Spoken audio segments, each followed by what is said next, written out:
எடப்பாடி அருகே செம்மண் கடத்திய டிப்பர் லாரி பறிமுதல் செய்யப்பட்டது.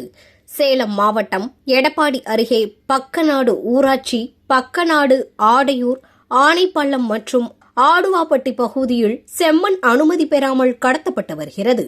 செம்மண் அனுமதி பெறாமல் கடத்துவதாக கிராம நிர்வாக அலுவலர் சிவக்குமாருக்கு கிடைத்த தகவலின் பேரில் ஆடுவாப்பட்டி பகுதியில் உள்ள வெட்டணி தெருப்பாலம் பகுதியில் ஆய்வு செய்தனர்.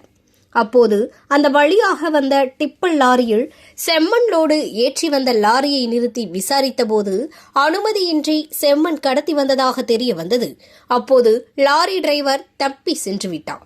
இதையடுத்து செம்மண்ணுடன் வந்த டிப்பர் லாரியை பறிமுதல் செய்து பூலாம்பட்டி காவல் நிலையத்தில் ஒப்படைத்தனர்.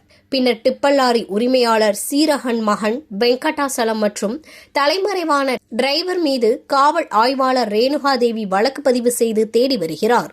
சட்டவிரோதமாக அனுமதி பெறாமல் செம்மண் கடத்தலில் ஈடுபடுபவர்கள் மீது நடவடிக்கை எடுக்க வேண்டும் என்றும் அப்பகுதி மக்கள் கோரிக்கை வைத்துள்ளனர்.